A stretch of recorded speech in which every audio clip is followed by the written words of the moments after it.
Hello, and welcome back to another YouTube video. On this one, we're going to be talking about objection handling. Furthermore, we're going to be talking about kind of some overarching things that you need to be thinking about when you are approaching your objection handling on your sales calls to make sure that you're doing all the right things, to make sure that as a byproduct, you help them overcome that objection. So, first one I want to talk about is proper identification.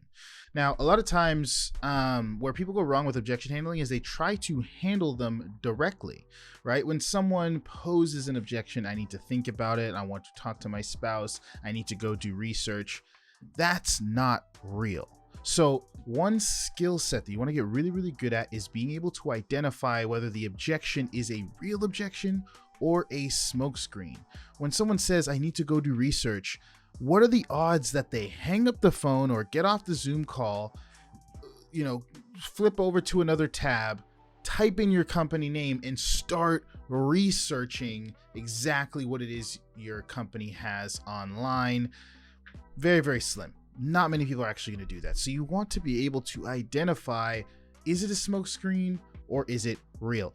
If they're saying, I need to talk to my spouse, what are the odds that they get up, they go talk to their spouse, they convince they're really into it, they really want to do it, they tell that to their spouse, and their spouse says no, and they don't end up moving forward with it because of that?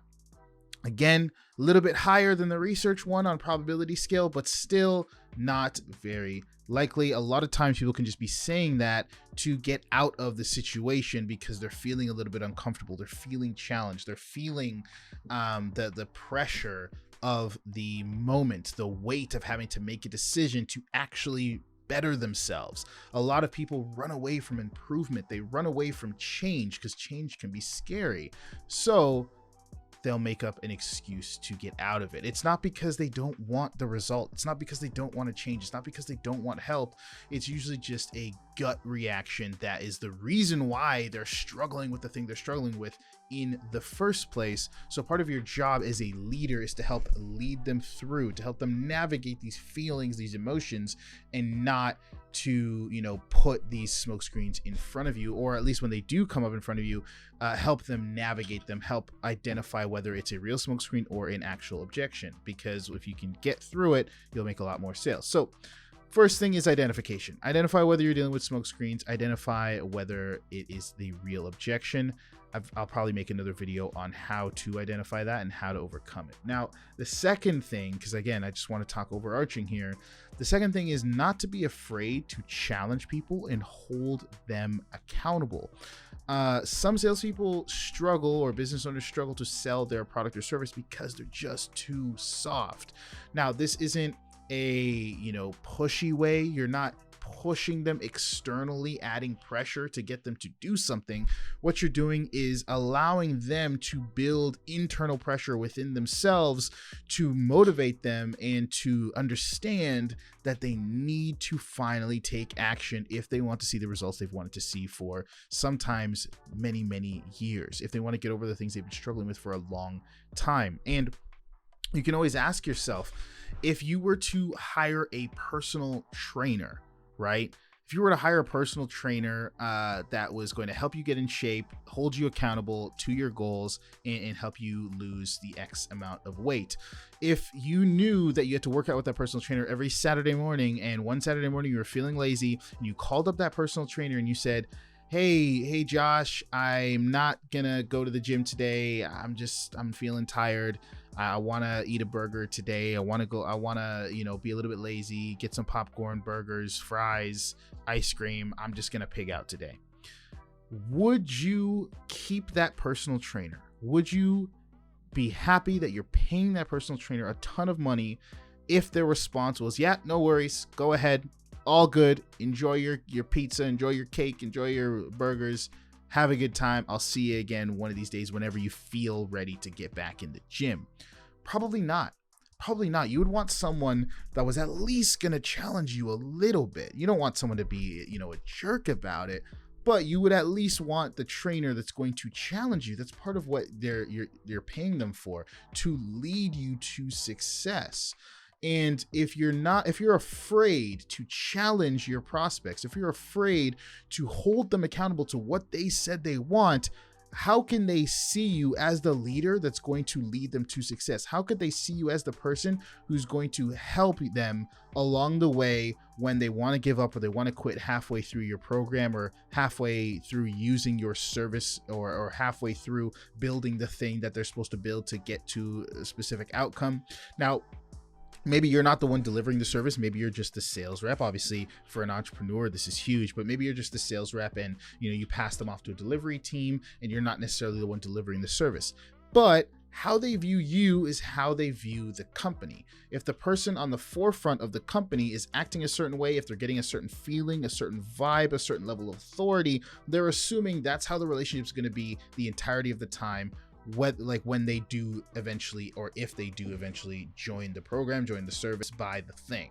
So if they're feeling weakness from you, if they're feeling weak energy from you, if they're feeling someone that can't hold them accountable, that can't lead them, that's afraid of confrontation, that's afraid to challenge, why would they assume that anything's going to be different after they've bought from you and joined your program? Because obviously the team that hired you or whoever it is you're working for is employing people that are afraid to challenge. So maybe that says the same for the coaches that are in the program or the delivery team account managers that are in the company. So you can't be afraid to challenge people. You can't be afraid to hold people accountable. You are doing it for their betterment. They need it. They will appreciate it and they will thank you later. I can't tell you how many times after sales calls, 3 months down the line, 6 months down the line, a year down the line, after they've done the thing, got results, people came back to me and said, thank you so much for challenging me. Thank you so much for holding me accountable. I needed that push. I thank you. My life has totally changed. So you don't want to miss out on that. You want to do what's best for people. And if you've identified that the service you're providing is truly life-changing for them, can truly help them get what they want, you owe it to them. You owe it to them. And you're doing the unethical thing by not challenging them, by not holding them accountable to make sure that they're making the best next step forward. Lastly, you want to remain collected, right? A lot of closers, entrepreneurs, what happens is, they drop the price, the objections come in, the cortisol kicks up, they get uncomfortable, the prospect's uncomfortable, they start speaking faster and higher pitch, and they start, freaking out, and the prospect's freaking out, and it's just this very, maybe they start applying all of this external pressure and saying, do it, and they're speeding things up, and the prospect's feeling that pressure, and now it's an uncomfortable situation. The prospect just wants to get out of that situation. You don't want to be in that situation, and it's a mess, right? The best thing you could do is remain calm, cool, collected, remain stoic, have that oak tree energy, because sales is a transfer of belief, but even furthermore, it's a transfer of energy, right? It's a transfer of feeling, right? You'll feel my conviction for what I'm selling, which builds your confidence in buying the thing. You'll feel my confidence and my calmness in the objections you give and you moving forward. So you'll feel that and you'll naturally start to come down and feel calmer and feel more confident as well. You'll feel my hyperactive, high pressure energy, which will cause you to not want to move forward because it leaves questions in your mind. Why is he trying to push so hard? Why is he so rush? Why is this a rush to get me in? Is there something that they're hiding from me? Is there something that I should know that they're not telling me? Why is this such a rush? On the flip side, they give a concern. You calmly, you slow it down, you handle that concern, you ask them questions, you're staying super, super confident in what you have and who you are and what you're offering and their ability to get results. And they think, you know what? This person's really calm. This person's really collected. This person just seems so confident and put together. They must know something I don't know. The program must be good. The service must be good if they're this confident about it. If they're this calm, I just brought up a concern that to me was huge, but they're so calm. So it must mean that either it's not that big a deal or they're just so confident in what they do. And the only reason they'd be so confident in what they do is if what they did actually worked, if it was actually good. Right? Those are the thoughts that will start going through your prospect's mind, and it will help them feel comfortable with moving forward. We don't want people to move forward in this high agitated state, right? Pressure sales can work, but it just leads to refunds, it leads to chargebacks, it leads to buyer's remorse.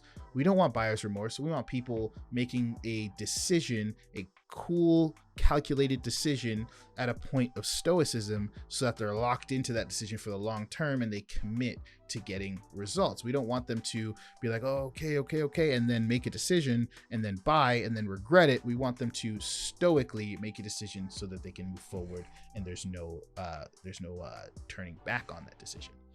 I'll say prospects will only make the objection or the concern as big as you make it, right? If someone says, they give a price concern, they give a spousal concern, they give a fear concern, it's only as big as you make it. If they bring it up and you make it this big deal, they're going to realize that it's a big deal and want to spend more time thinking about it or back out altogether, because obviously this obstacle is such a big deal. I brought it up, they're making it a big deal, I'm making it a big deal, we're all freaking out about it.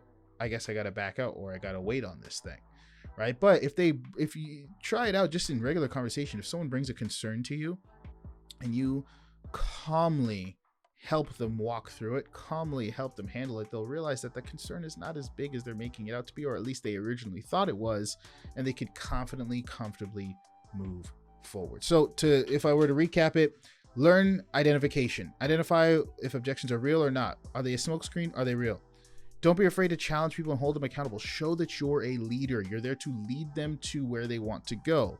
The reason why they haven't been able to go where they want to go alone is because they haven't been able to hold themselves accountable and challenge themselves. So they need you to do it for them in most cases. Lastly, remain collected, remain stoic, remain calm, and have an oak tree energy. Sit in the confidence of what you do. If you can't sit in the confidence of what you do, you need to either improve what it is you're selling or sell something else, right? If you're the business owner, get better at what you do so that you're super, super confident and you can sit back and relax in what you're selling. If you're a closer, talk to the business owner about why what you're selling sucks, or go sell something good. Don't sell things that suck, because then if you gotta either be a really good actor or you're just gonna suck at sales. If you're selling something that sucks and you're a really good actor and you can confidently sell it still, that's just unethical. Like garbage. People will sniff out that snake oil any day. So if you can't comfortably, calmly, collectively sit in the confidence of what you do, improve what you do, or sell something better. That's the end of my rant. That's the end of this video. I hope you guys enjoyed, got some value from it, and I'll see you in the next one.